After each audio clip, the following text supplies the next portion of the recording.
You know, for some reason, I don't know why, I thought there was something more to you. There isn't. You're just like every other hoodlum in those files over there. I only want out of... Known for its crime-centered plots and morally gray characters, film noir was Hollywood's prized niche during the 1940s and 50s. But some of its greatest treasures are buried in the dark. Here are 10 of the most criminally underrated film noir actors you have to watch. He's dug up a witness he thinks can prove it. Prove it how? If he rejects that claim, I have to sue. Yeah, and then you'll end up in court and a lot of other things are going to come up. Like, for instance, about you and the first Mrs. Dietrichson. Number 10. Fred McMurray. It really hurts to say this, but Fred McMurray may just be the most criminally underrated actor of his generation. Sure, his earlier work left much to be desired, but name one actor from the 1940s and 50s who could excel as brilliantly when cast against type. That's right, there's none. Born in Illinois to Scottish and German parents, Frederick's aunt was a vaudeville performer and actress, Fay Holderness. Apart from having a flair for acting, he was a star in football, baseball, and basketball before he left high school. After that, he found his way into acting, and by the late 1930s, he slowly but surely rose within the ranks of Paramount's contract stars and worked with iconic actors like Marlene Dietrich and Humphrey Bogart. Was he eclipsed by their star power? Maybe. The majority of his films in that era were uneventful and largely overlooked by the film historians and critics. But there were some notable exceptions. He played opposite Claudette Colbert in 7 films, starting with 1935's The Gilded Lily, and also co-starred with Katharine Hepburn and Carole Lombard in the classics Alice Adams and Hands Across the Table, all in the same year. The next decade was much kinder. He shone like a million stars in melodramas like 1943's Above Suspicion, and became one of Hollywood's highest-paid actors with a salary of $425,000. Remember the long-running Ma and Pa Kettle franchise? It wouldn't have been possible without McMurray and Miss Colbert's team-up on the highly entertaining The Egg and I. Often typecast as a calm, good-natured everyman, one thing I really loved about McMurray is how well he always adapted when playing polar opposites. Darker, morally complex characters in noir films. Playing Walter Neff in Billy Wilder's Double Indemnity, viewers couldn't get enough of his natural talent. The way he subtly balanced Neff's charm as an insurance salesman entangled in a murder scheme with his femme fatale, Phyllis Dietrichson, was simply perfect. And don't even get me started on his electric chemistry with Barbara Stanwyck. It was a tense, manipulative dynamic that's definitely worth watching again and again. Refusing to rest on his laurels, McMurray followed up with another noir role in 1954's Pushover, where he played a cop who falls for a gangster's girlfriend, leading him to compromise his integrity. While not as critically acclaimed as Double Indemnity, Pushover was yet another foray into noirs and a way to flex his innate ability to play morally ambiguous personas just as good as his chirpy ones. Despite his success in noirs, Phil McMurray remains underrated within the genre, likely due to his later works. He starred in light comedies and Disney films like The Shaggy Dog and My Three Sons, both of which overshadowed his darker performances. Away from screens, McMurray was known to be politically conservative. He supported the Republican Party and even campaigned for Richard Nixon in 1968 alongside old friends Bob Hope and James Stewart. Plus, he was said to be one of the most frugal actors in the industry. After the cancellation of My Three Sons in 1972, he made only a few more film appearances before retiring to his ranch in 1978. He died after a long battle with leukemia and pneumonia in 1991 at the age of 83. He was buried in the Holy Cross Cemetery in Culver City. Looking back, though, his noir performances are definitely worth revisiting. He should be praised for the depth he brought to the genre and the fallible, conflicted personas he played. Here's another timeless noir actor, or should I say, actress. Number 9. Gene Tierney. With lush skin, crystalline green eyes, and iconic cheekbones, you'd be forgiven to think Gene Tierney was a runway model. But no, she's an Oscar-nominated actress with a good yet unappreciated filmography. Most famous for her role in 1944's Victim and Laura, Tierney could have dominated the industry in the coming decades. But sadly, she saw only a few roles in the 1950s as she suffered from a declining emotional life that includes hospitalization and depression treatments. Born on the 19th of November in 1920 to a successful insurance broker and a former teacher, Tierney had a great upbringing. Her parents were rich, they took care of her, and sent her to some of the most highbrow schools on the East Coast. But before you think that's dreamy, have you ever wondered how she made it to Hollywood? No?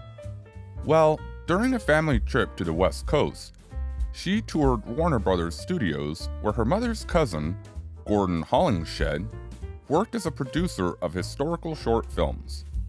By a stroke of luck, she met no other director, Anatoly Litvak, who had been blown away by the then 17-year-old's looks and charisma and suggested she pursue acting.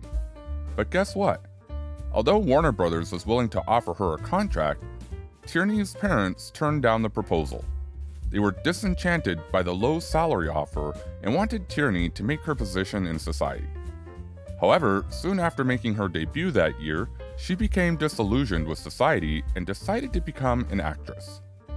Following her father's advice to become an actress in legitimate theater, Tierney studied acting at a small Greenwich Village studio under Yiddish Broadway actor Bino Schneider. She later became a protege of the famous Broadway producer-director George Abbott. It didn't take long for Tierney to make a name for herself in film noirs, though. She portrayed Laura Hunt, a mysterious woman whose life and apparent murder from the center of a gripping noir investigation. She followed up with her stellar performance with her work in Leave Her to Heaven as Ellen Barnett, a possessive and disturbed woman whose obsessive love leads to chilling consequences. Apart from establishing herself as a Hollywood star, she was also nominated for an Oscar as Best Actress. Throughout her career, Tierney took on complex, multi-dimensional roles that often blurred the lines between victim and villain, as seen in other noir films like Whirlpool and Where the Sidewalk Ends. By this point, Jean was at the peak of her career, and the momentum continued into the 1950s as she starred in several notable films, including Night in the City, The Mating Season, Personal Affair, and The Left Hand of God, her final performance before taking a 7-year hiatus. Behind the glamorous facade of her now successful career, Tierney was severely struggling with her personal life. On the back of a failed marriage with Ole Cassini, Tierney contracted German measles, likely from a fan ill with the disease, while she was pregnant with her daughter. This complicated the carriage, eventually leading to Daria's premature birth and requiring a total blood transfusion. And, like that wasn't bad enough, the measles caused congenital damage to Daria.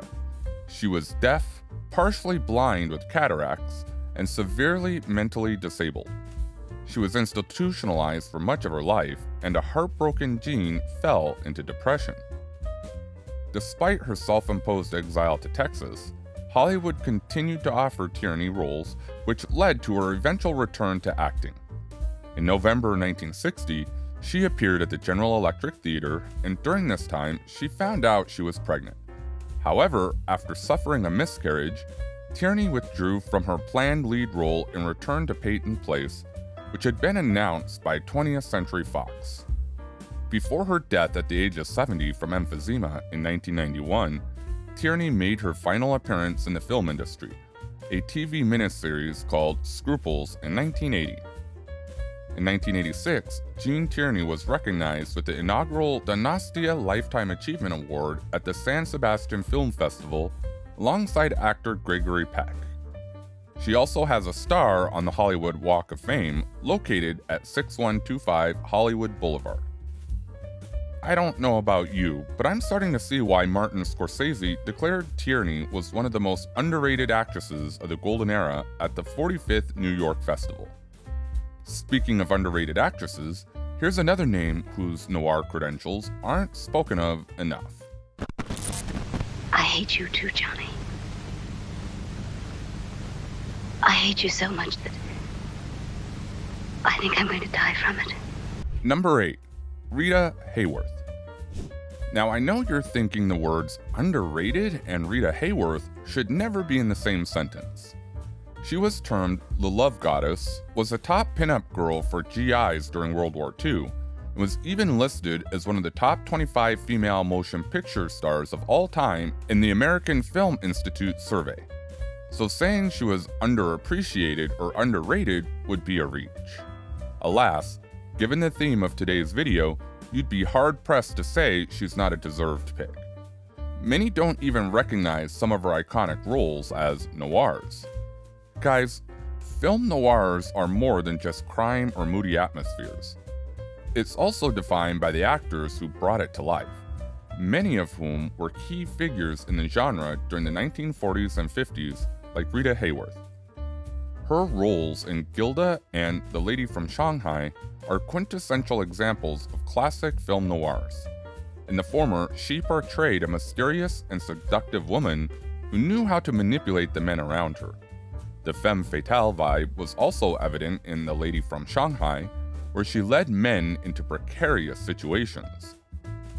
And don't even get me started on how both films use the same visual style characteristic of film noirs: high contrast lighting, deep shadows, and dramatic use of light and darkness. Born on the 17th of October, 1918, Rita Hayworth rose to the peak of the industry when it was arguably the most successful. She featured in 61 films over a career of 37 years and grew to become the most glamorous screen idol of the 1940s.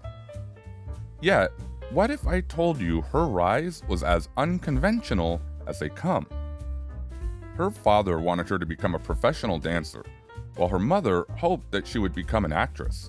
But given that her paternal grandfather, Antonio Cancino, was renowned as a classical Spanish dancer, it's not surprising that she honored her father's wishes. At 3, she was already introduced to rigorous dance training. However, she later admitted that she had never had the courage to tell her father that she had no passion for it. In 1927, the family moved to Hollywood. Her father was convinced dancing would play a significant role in movies and that his family could play a part in it. He even opened his own dance studio where he taught stars like James Cagney and Jean Harlow. He wasn't wrong, though. At only 16, Hayworth landed a small role in Cruz Diablo in 1934, followed by another in Caliente alongside Dolores Del Rio in 1935. Soon, she caught the eye of Winfield Sheehan, head of Fox Film Corporation, who asked her to make a screen test. Impressed, he signed her to a 6-month contract under the name Rita Cancino, the first of 2 name changes in her career. However, it's safe to say her homecoming was a baptism of fire. During her time at Fox, Hayworth, or should I say Rita Cancino, appeared in unremarkable roles often cast as the exotic foreigner. At the end of her 6-month contract, Fox merged into 20th Century Fox, and executive producer Daryl F. Zanuck chose not to renew her contract. Instead, he gave the lead in Ramona to Loretta Young. Going back to the drawing board, Hayworth got into freelance before starring in 1936 Meet Nero Wolfe. Luckily, she impressed Columbia Pictures' head, Harry Cohen, who gave her a 7-year contract with some small roles to start. However, he argued that she'd have to change her image if she truly wanted to make a name for herself. He was heard to say that her last name sounded too Spanish, and he believed her image was too Mediterranean, limiting her to a few exotic roles. Following Harry Cohen's suggestion, Rita Cancino changed her name to Rita Hayworth, adopting her mother's maiden name, much to her father's dismay. It highlighted her Irish-American roots, making her more recognizable as a typical American in the eyes of the public. Little by little, John Cohen began to build up Hayworth's image as America's sweetheart in the 1940s with features like Music in My Heart, The Lady in Question, and Angels Over Broadway. Soon, she became one of the most recognizable faces in the industry, with the world gasping to see whatever she does next. Best known for her role in Gilda as a conniving woman caught between two men, Rita Hayworth was super successful in the film noir genre throughout her time in Hollywood. Thanks to her singing and dancing abilities, studios and directors took full advantage of Hayworth's many talents.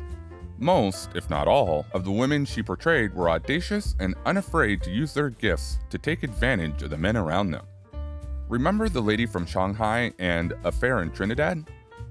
Rita Hayworth was one of the best in the business when it came to acting roles as a performer. Alas, her personal life was less glamorous than her audience would have hoped. During the golden era, stars under contract were paid a salary rather than a fixed amount per picture. And worse, they had no power to choose their own films. Hayworth had a strained relationship with Columbia Pictures for many years, and was even suspended without pay for 9 weeks because she refused to appear in Once Upon a Time. Plus, her struggles began to creep into her life. Her turbulent relationships and several failed marriages, including a high-profile one with Orson Welles, were ridiculed by outlets. Over time, her alcoholism grew, and she developed a reputation for unpredictable and volatile behavior. Just like that, the glamorous star who had once lit up the screen became different in the eyes of the public. In 1980, Hayworth was diagnosed with early-onset Alzheimer's disease, which contributed to her death in 1987 at age 68. Thankfully, though, her legacy never died with her. She received a star on the Hollywood Walk of Fame for her contribution to the motion picture industry.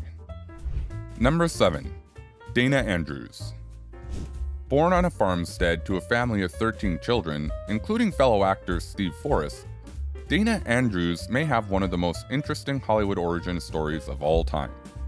He studied business administration at Sam Houston State Teachers College in Texas, but served as a bookkeeper before graduating. In 1931, he hitchhiked to California with a million dreams on his back, making it to Hollywood, but he soon found out it wasn't easy. He worked odd jobs like picking oranges, pumping gas, digging ditches, driving school buses, and working as a stock boy while trying without luck to break into the industry. But hey, you know what they say, fortune favors the bold.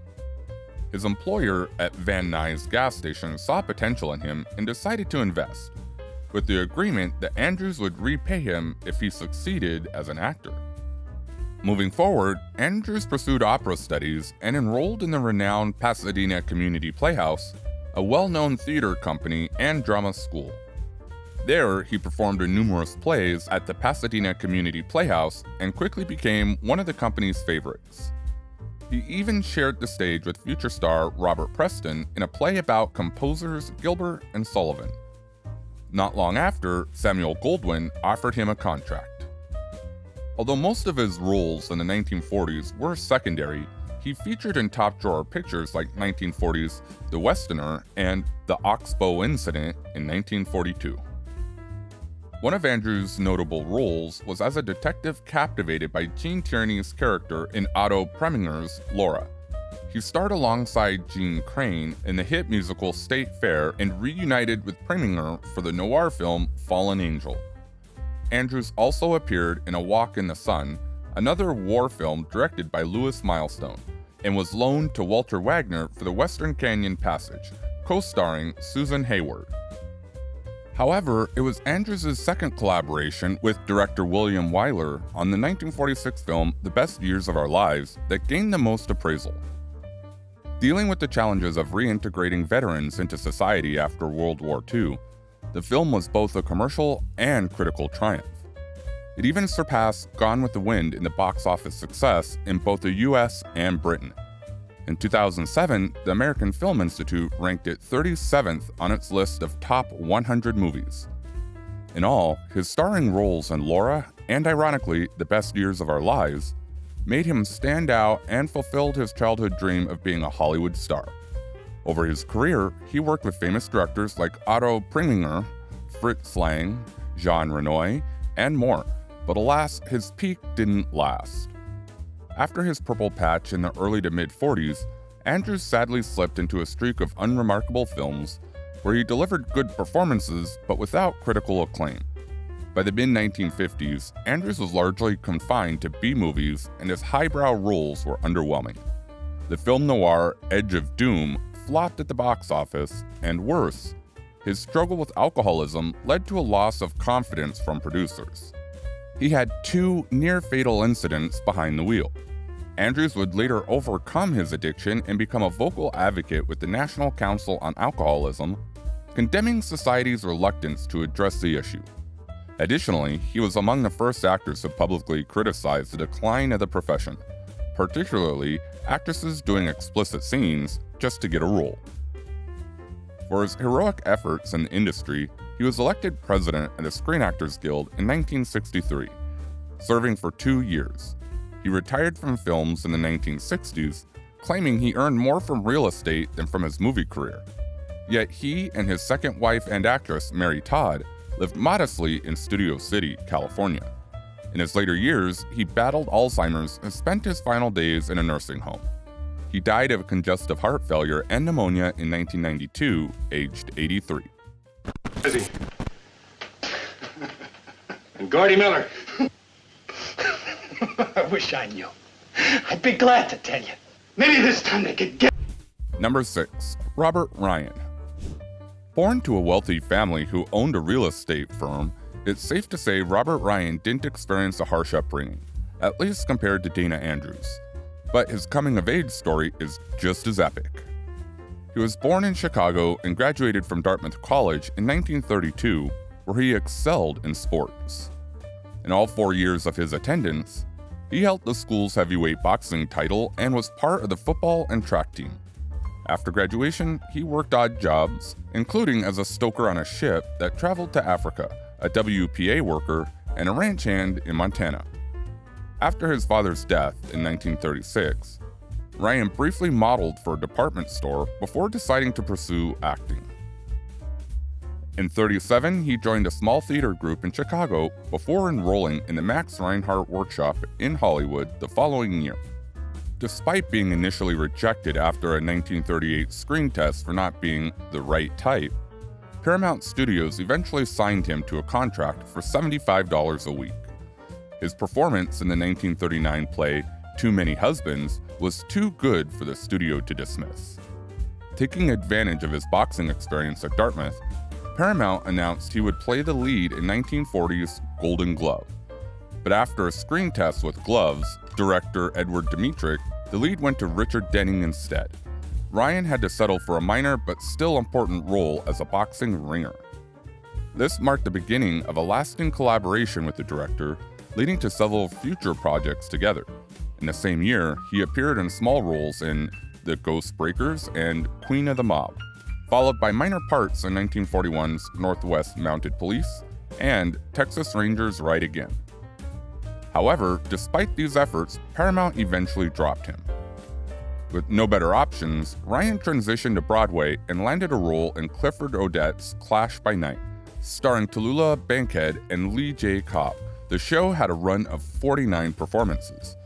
But despite its short run, the production's high profile led to Ryan being signed to a long-term contract by RKO. But guess what? During World War II, a heroic Ryan enlisted in the United States Marine Corps and served as a drill instructor for almost 2 years at Camp Pendleton in Southern California. There, he made friends with fellow Mariner Richard Brooks before he became a writer and film director. After being discharged from the Marine Corps, Ryan returned to RKO and was quickly cast in the popular Rudolph Scott Western Trail Street. However, his next project, The Woman on the Beach with Joan Bennett in 1947, was a financial disappointment. As a leading man in classic noir films, it didn't take long for Ryan to bounce back. However, his breakthrough came with his portrayal of an anti-Semitic killer in the Dmytryk-directed film noir Crossfire, co-starring Robert Young, Robert Mitchum, and Gloria Graham. Based on Richard Brooks' novel The Brick Foxhole, the film raised the curtains on the tensions of barracks life during the war, something Ryan had first-hand experience with. Crossfire was a box office hit and earned multiple Academy Award nominations, including a Best Supporting Actor nod for Ryan's powerful performance. Over the course of his career, Ryan shared the screen with some of film noir's most iconic actors, including Robert Mitchum, Barbara Stanwyck, and Marilyn Monroe. However, much like the stars of the day, he too had a rough personal life. He was a heavy smoker and got inoperable cancer of the lymph glands. But, like the soldier he is, Ryan decided to go with a bang. He was completely dazzled in many 1937 films like The Man Without a Country, The Outfit with Robert Duvall, Executive Action, and The Iceman Cometh with Lee Marvin. Although he passed away before the last two premiered, he won several posthumous awards, including the Kansas City Film Critics Circle Award for Best Supporting Actor and the National Board of Review Award for Best Actor. It was no less than he deserved. Throughout the 1950s, he donated money and services to just causes, and became a founding co-chair of the Committee of the Sane Nuclear Policy, Hollywood chapter, along with Steve Allen. He also fought against racial discrimination and served in the cultural division of the Committee to Defend Martin Luther King Jr. There, he worked with many colleagues and notable figureheads to organize the short-lived Artists Help All Blacks. Looking back, it's easy to see why fans loved Ryan so much. He was real, relatable, and wore his heart on his sleeves. Contrary to the cynical, prejudiced, violent characters he often embraced, he was a pacifist and spoke about the dichotomy of his personal beliefs and his acting roles. Not bad for a man who excelled in war movies, westerns, violent thrillers, and noirs, right? Want to guess who we've got next? Here's a hint. He's a quiet, confident man's man. Number 5. Allan Lad. Can we all agree that the 1940s and 50s noir and western wildfire were actually a thing? Viewers couldn't get enough of those genres, and its actors dominated the industry. But what if I told you the accomplishments of one of the most famous noir actors of the era are almost buried under the sands of time? Yep, Allan Lad, for all of his noir success, is criminally underrated. You see, Lad had to grow fast from the get-go. His father died of a heart attack when he was 4, and he once burned down the family home by accident while playing with matches. Like that wasn't bad enough, the economic downturn of the early 1920s forced Lad's family to California. They lived in a migrant camp and struggled to make ends meet. But he was gifted. In high school, Lad became the swimming and diving champion and was featured in drama, including the role of Coco in The Mikado, which didn't go unnoticed. Spotted by a talent scout, Lad was one of the group of young discoveries signed to a long-term contract with Universal Pictures. The contract included options that could get extended for 7 years, but they were all in the studio's favor. Lad made an uncredited appearance in 1932's Once in a Lifetime, but the studio released him after 6 months, believing he was too blonde and short. The latter was a recurring issue in his career. At 5'6", Lad had to be compensated for most of his career. During the filming of Boy on a Dolphin, where he co-starred with the 5'8" Sophia Loren, the cinematographer used special low stands to light Lad, and the crew built a ramp system of heavy planks to ensure the duo stood at an equal eye level. But I digress. In another attempt to break into Hollywood, Lad worked at Warner Brothers as a grip and stayed for 2 years. He quit after falling off a scaffold and hurting himself. Luckily, Lad was able to save and borrow enough money to enroll in an acting school run by Ben Bart, who had previously taught him while he was under contract at Universal. In 1936, Lad appeared in an uncredited role in Pigskin Parade. He had a brief stint at MGM and RKO, but it was only after turning to radio that he found consistent acting work. Lad honed his rich, deep voice, which suited the medium well. In 1936, he was signed with KFWB as his exclusive radio actor, where he worked for 3 years and participated in up to 20 shows a week. But of course, fortune always favors the brave. One night, while playing both a father and a son on a radio show, Lad caught the attention of agent Sue Carroll. Impressed by his talent, she called the station to inquire about the roles, only to find out it was the same person. After meeting him and being struck by his appearance, she signed Lad as a client and eagerly promoted him for both film and radio opportunities. Lad's first significant role under Sue Carroll's management came in the 1939 film Rulers of the Sea, where he played a character named Colin Farrell, earning $250 per week. He also received attention for a small part in 1939's Beast of Berlin. But don't take this to mean Lad's acting career was smooth sailing from there. He tested unsuccessfully for the lead in 1939's Golden Boy, but was able to pick smaller roles in films like Her First Romance, The Black Cat, The Green Hornet, and even Disney's The Reluctant Dragon in 1941. However, Lad's career picked up steam when he landed a feature role in Joan of Paris, a wartime drama at RKO. Though it was a small part, his emotional death scene caught the industry's attention. RKO offered him a contract of $400 per week, but Lad soon received a better deal from Paramount. Once Lad adopted a cold, unsmiling demeanor, he evolved from just another extra into a phenomenon. His quiet, intense ferocity marked him as the first American actor to portray a killer as a cold angel. With a unique mix of poignancy and desolate ferocity, Lad was heads and shoulders above other male heroes of his niche. But he and the film shook the gangster genre from the ground up. Like many male stars in his era, Lad briefly served in the U.S. Army. He enlisted in the Air Force's 1st Motion Picture Unit and was stationed at Walla Walla Army Air Base, where he reached the rank of corporal. During his service, he attended the Oscars in March 1943 and appeared in a War Loan Drive trailer in September.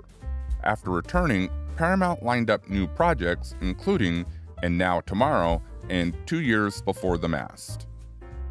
He also featured in the noir The Blue Dahlia, opposite Veronica Lake, which carved out quite a niche for the duo. However, his fairy tale ride with Paramount would soon come to a shocking halt. Lad was scheduled to film California with Betty Hutton, but he refused to start work in August 1945 because he felt due for a pay raise. Would you blame him? Exhibitors ranked him the 15th most popular star in the country. It's no surprise why he wanted a bigger paycheck. Sadly, Paramount didn't see it that way. They refused the raise and even suspended the actor. They eventually reconciled a few months later, though.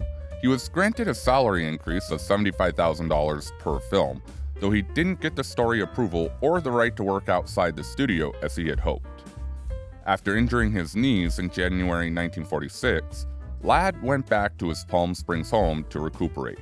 He was found dead on his bed by a butler days later. Following the shock, rumors and coverage, his death was later summed up as a cerebral edema caused by an overdose of alcohol, a barbiturate, and 2 tranquilizers containing at least 2 depressants. It was ruled accidental. Lad struggled with chronic insomnia and frequently relied on a combination of sleeping pills and alcohol to help him sleep.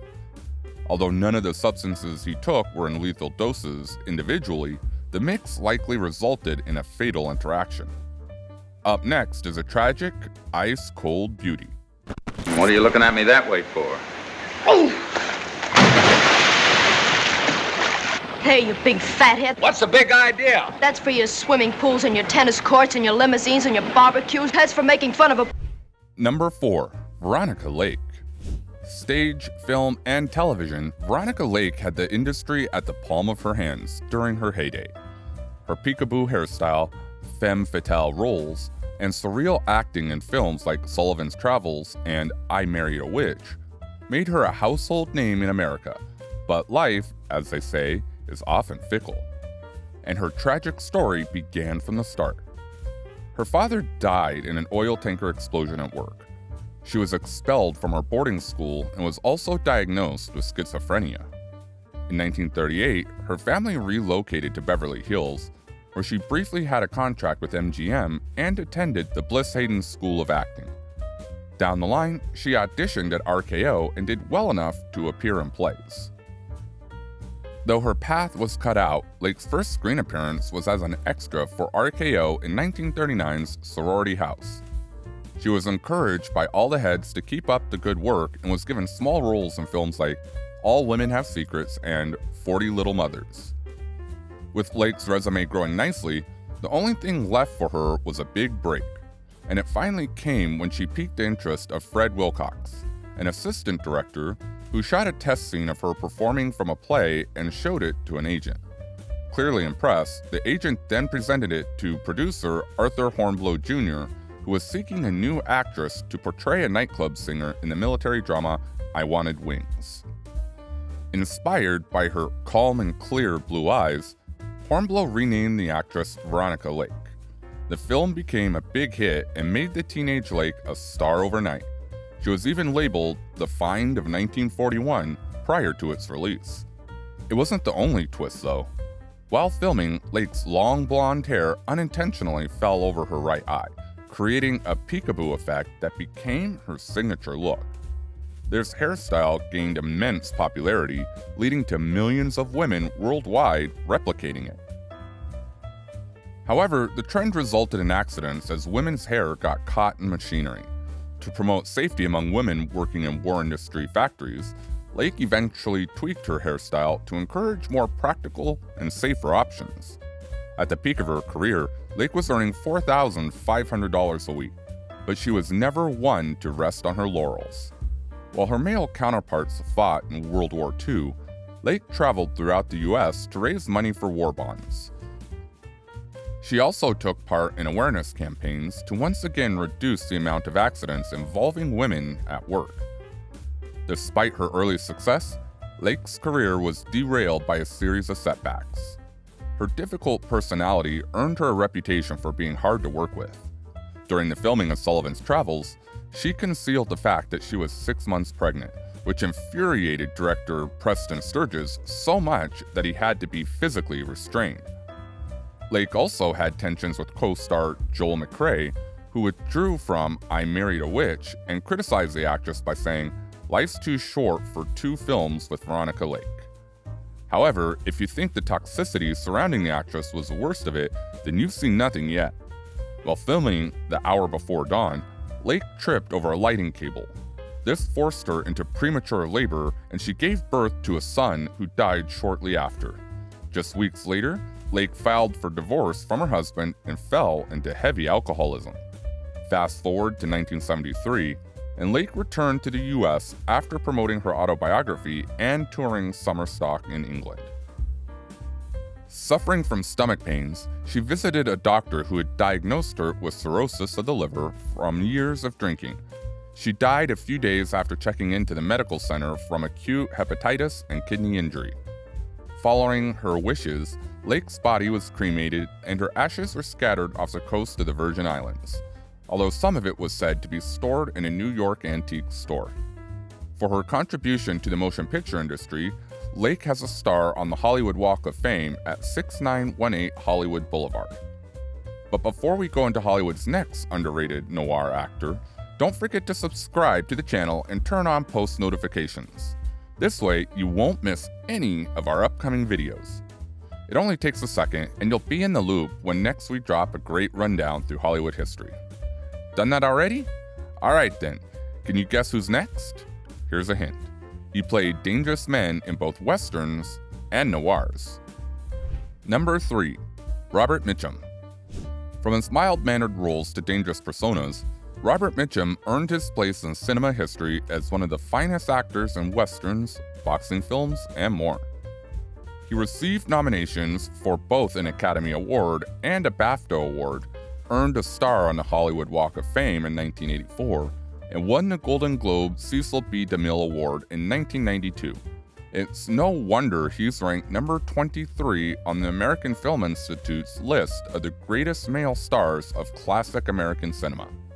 It's a shame that Mitchum's remarkable contributions to film noir are often overlooked, especially considering critics like David Thompson acknowledged that no American actor since the war had delivered as many high-quality performances across such a wide range of emotions. Speaking of his talents, Would it be far-fetched to say his upbringing played a part? His father, James Thomas Mitchum, died in a rail yard accident at work. And as a child, the young Mitchum was a prankster who always got into fistfights and mischief. He was even expelled twice.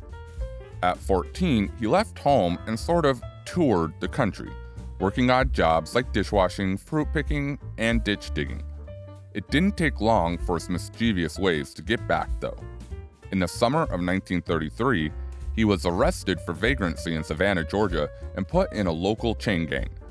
That said, Mitchum's entry into Hollywood was as unorthodox as his childhood. His older sister, Julie, re-entered show business by joining a local theater group. Often accompanying her, Mitchum soon became interested in their productions and, with his mother's encouragement, joined the group, making his stage debut in August 1937. He continued acting in their plays and even wrote 2 children's plays. With a couple of small Western roles to his name, Mitchum's big break finally came in 1944 with The Story of G.I. Joe, where his portrayal of a hardened infantry captain earned him an Academy Award nomination for Best Supporting Actor. This catapulted him into stardom, and Mitchum quickly became one of Hollywood's most sought-after leading men. Despite this success, Mitchum was surprisingly meek. He often downplayed his quick rise to fame by saying he came at a fortunate time when the industry was looking for ugly, ordinary guys, a description he jokingly applied to himself. But it was no coincidence. He dominated the industry throughout the 1940s and 1950s and established himself as a quintessential film noir actor. From heroes to villains and everything in between, Mitchum aced every role thrown at him with equal measure and success. His anti-hero performance in Out of the Past and Night of the Hunter made him a favorite among audiences and directors alike. But of course, what's Mitchum without a bit of controversy? Behind the scenes, Mitchum was a heavy drinker, known for his womanizing and refusal to conform to Hollywood's expectations. His 1948 arrest for marijuana possession briefly threatened his career, but he bounced back with continued box office success, no thanks to Hollywood's bad boy allure. However, the 80s were much worse. In a February 1983 interview with Esquire, Mitchum made comments that were interpreted by some as racist, anti-Semitic, and sexist. Making it worse was the fact that at the premiere of the prior championship season, an intoxicated Mitchum assaulted a female reporter and threw a basketball prop of a photographer from Time magazine, injuring her neck and knocking out 2 of her teeth. He was sued for $30 million in damages, draining a chunk of his finances. Beyond his tough exterior, however, Mitchum was a man of many complexities. On the one hand, he was a stoic, tough guy who was unafraid of breaking rules. But he was also a fan of poetry and even wrote in his spare time. Sadly, he passed away from complications of lung cancer and emphysema. He was 79. Coming next, though, is a femme fatale of Hollywood's golden age. They said they wouldn't hurt you. Much. No more parole, they said, if I went for it. I'd do the whole 5, they said, if I didn't.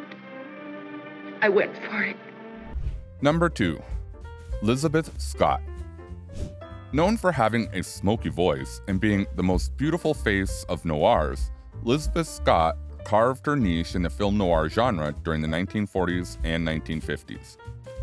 Born with a flair for the arts, Elizabeth showed early interest in performance and moved to New York City in her late teens to pursue acting.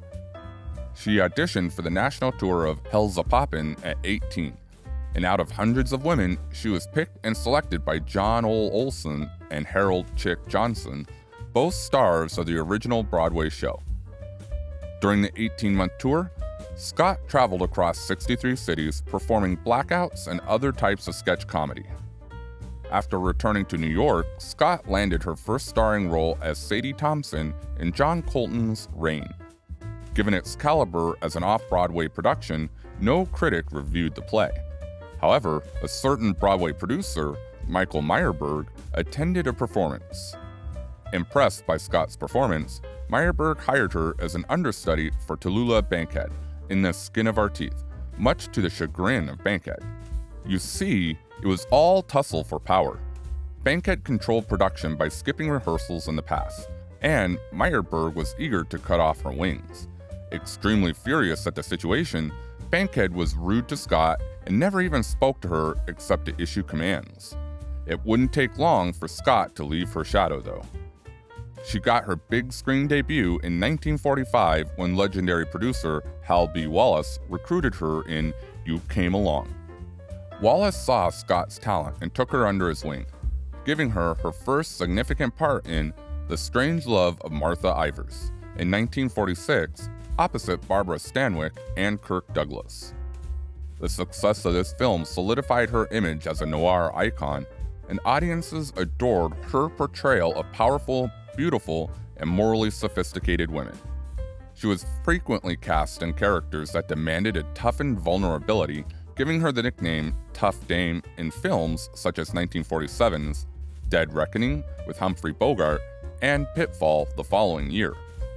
As her film career declined in the late 1950s, Scott transitioned into music and released an album called Lisbeth in 1958, where she flexed her sultry voice.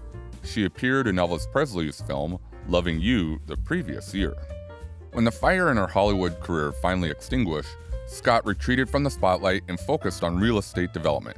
She also volunteered for various charities such as Project Hope. It's just sad that she was so victimized.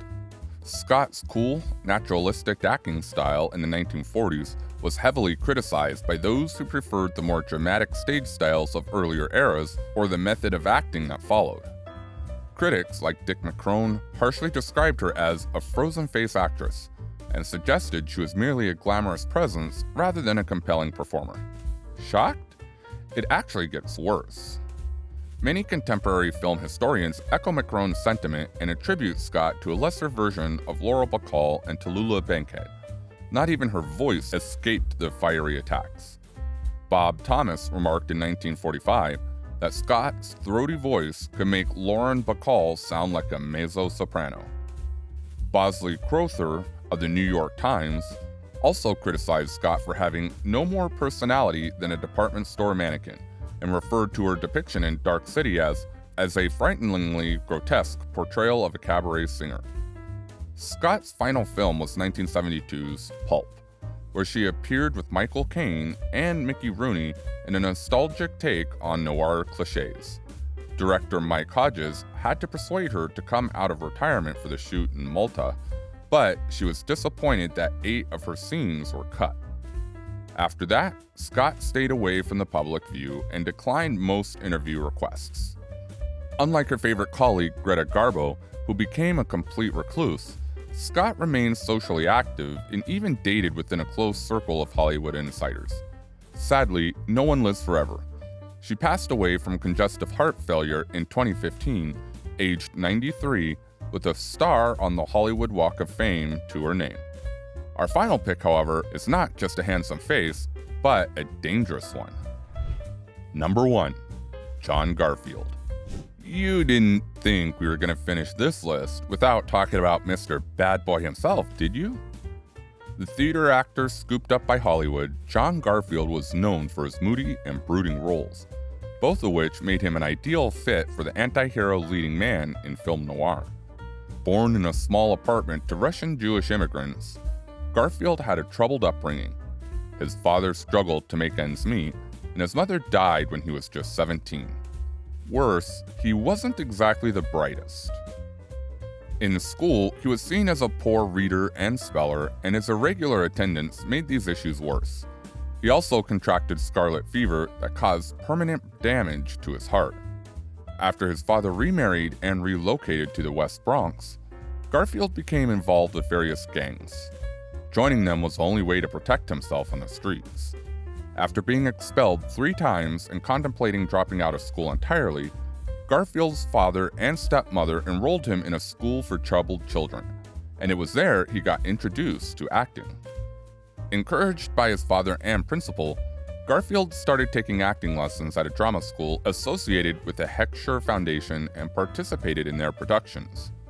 During one performance, he received praise and support from Yiddish actor Jacob Ben-Ami, who referred to him as the American Laboratory Theater. Funded by the Theater Guild, this theater had contracted Richard Boleslavsky for its experimental productions and had Russian actress Maria Ouspenskaya oversee acting classes. Following a period with Eva Le Gallienne's Civic Repository Theater and some time living as a vagrant, hitchhiking, freight hopping, and working in the U.S. Northwest, Garfield's hobo stories inspired Preston Sturges to create the film Sullivan's Travels. But it was 1932 that truly marked a milestone. He finally made his Broadway debut in the play Lost Boy. Although it lasted for only 2 weeks, the credit was Garfield's substance.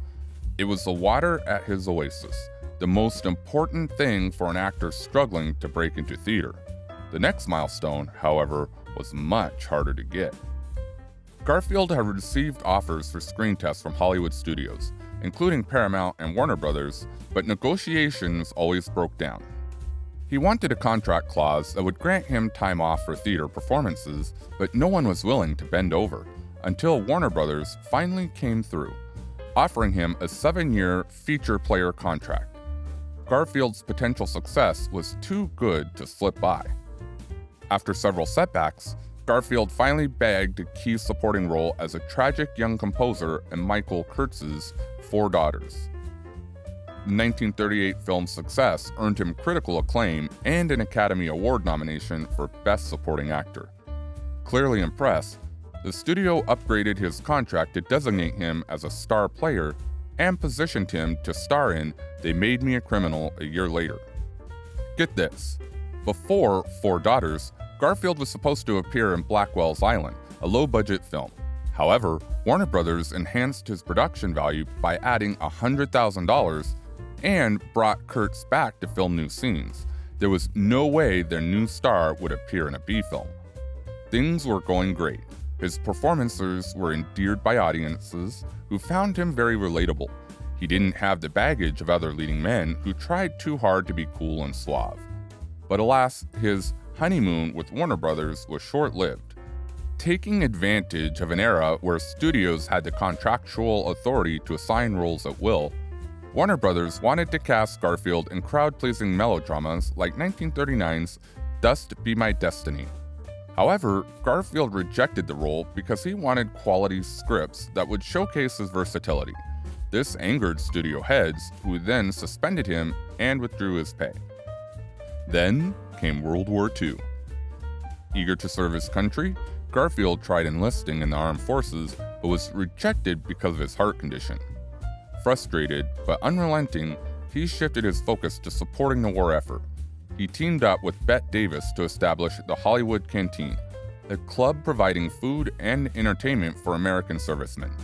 He also traveled abroad to entertain troops, participated in bond-selling tours, and starred in patriotic hits like Air Force, Destination Tokyo, both in 1943, and Pride of the Marines 2 years later.